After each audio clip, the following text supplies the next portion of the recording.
آج مسلمان اس قدر پستی اور زوال کا شکار ہو چکے ہیں، ہمارے پاس اپنی اپلیکیشنز ہی نہیں ہیں، ہمارے پاس اپنے ٹولز ہی نہیں ہیں۔ یہ تعلیم کا بھی فائدہ ہے، اس کا انکار نہیں کر رہا، لیکن اللہ کی قسم غور و فکر کر لو، آج پاکستان بھی اس کرۂ ارض کے اوپر اس خطرناک خطے میں اگر محفوظ ہے تو اللہ کی قسم کھا کے کہتا ہوں اس ایٹم بم کی وجہ سے محفوظ ہے۔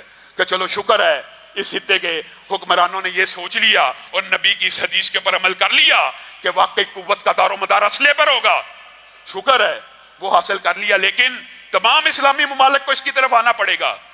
آپ سارے اسلامی ممالک اس بات کے اوپر جمع ہو جائیں کہ کسی اسلامی ملک کے اوپر حملہ ہمارے اوپر حملہ سمجھا جائے گا تو پھر اللہ تعالیٰ کی بھی بشارتیں ہیں، وہ 313 اکیلے کو نہیں ہے۔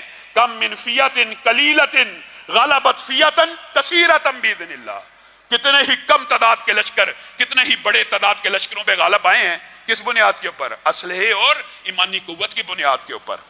اور اگر 313 کا آپ نقشہ دیکھیں تو ان کے پاس اسلحہ بھی نہیں تھا۔ کافر ہے تو شمشیر پہ کرتا ہے بھروسہ، مومن ہے تو بے دیکھ بھی لڑتا ہے سپاہی۔ کہاں ہے وہ مومنانہ اوصاف؟ وہ اوصاف ہم نے کھو دیے ہیں۔ پھر اب ہم ماتم کریں، وویلا کریں۔ ہم تو آج اتنی زبوں کا شکار ہیں کہ قومی مسئلہ کشمیر اس کو بھی فراموش کر چکے، اور مسجد اقصیٰ تو اب کسی کا قومی مسئلہ ہی نہیں رہا۔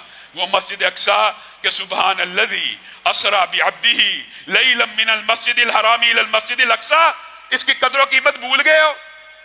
نبی کریم کو یہاں پہ لے کے جایا گیا، جبریل امین ہمراہ ہیں، نبی کریم نے دیکھا بڑے خوبصورت چہرے ہیں، کہا کون لوگ آئے ہیں؟ کہا آدم سے لے کے عیسیٰ تک جتنے پیغمبر اور رسول اٹھا لیے گئے تھے آج اتارے گئے ہیں معجزے کے طور پہ۔ کیا کرنے کے لیے اتارے گئے ہیں؟ نماز کو ادا کرنے کے لیے اتارے گئے ہیں۔ یہ نماز کو ادا کیوں نہیں کر رہے؟ یہ نماز کو ادا کیوں نہیں کر رہے جبریل امین؟ جبریل امین نے کہا ان کو اپنے امام کا انتظار ہے۔ ان کا امام کون ہے؟ جبریل امین نے نبی کریم کے کاندھہ اقدس کے اوپر ہاتھ رکھا اور 1,24,000 کم و بیش انبیاء کے مسلح امامت پہ کھڑا کر دیا۔ یہاں پہ تیرے نبی نے اتنے نبیوں کو امامت کرائی۔ آج پارلیمنٹ کے اندر بھی، پوری دنیا کے اندر بھی یہ واضح ہے کہ یہ مسلمانوں کا اس پہ حق نہیں ہے، مسلمانوں کا اس کے اوپر حق ہی نہیں ہے۔ اور خدا کا واسطہ یہ لبرل مافیا کی آنٹیاں آج سوئی ہوئی ہیں، ان کو انسانی حقوق اب یاد نہیں آ رہے کہ کسی مسلمان کو اس کی مسجد کے اندر عبادت نہیں کرنے دی جا رہی۔ کیوں یہ ویلا نہیں مچا رہی؟ کیوں نہیں آواز اٹھا رہی؟ کیونکہ سارے چینلز وہی ہیں، سارے پیسوں کی آمدرف وہیں سے ہے۔ جو امریکہ کا پالا ہوا ہے کتا ہے، اس کی بھی ہمیں نوکری پہ مجبور کیا جا رہا ہے۔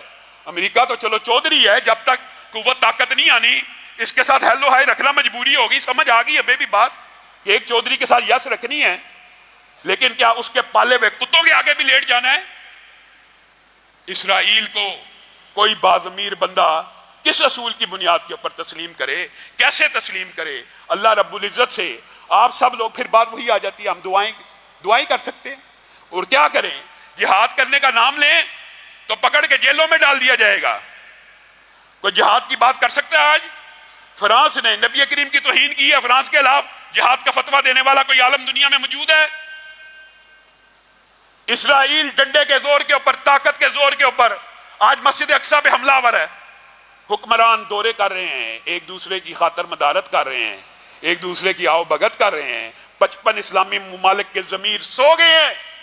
یہ جو 1.5 ارب ہیں، وہ تو ظالم نے کہا تھا نا، یہ جو 10 کروڑ ہیں جہل کا نچوڑ ہیں، ان کی فکر سو گئی۔ آج 1.5 ارب مسلمانوں کی فکر سو گئی ہے۔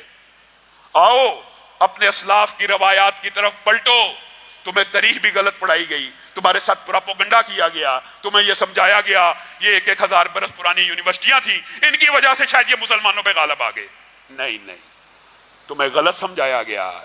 آج بھی سپر پاور معاشی طور پہ سب سے مضبوط ملک نہیں ہے، تعلیمی طور پہ نمبر 1 ملک سپر پاور نہیں ہے، وہی مضبوط ہے جس کے پاس اسلحے کی ٹیکنالوجی ہے۔ اور یہ بات نبی کریم صلی اللہ علیہ وسلم 1400 سال پہلے آپ کو اور مجھے بتا کے گئے ہیں۔ اللہ رب العزت ہمارے مسلم حکمرانوں کو اس کے اوپر عمل پیرا ہونے کی توفیق عنایت فرمائے۔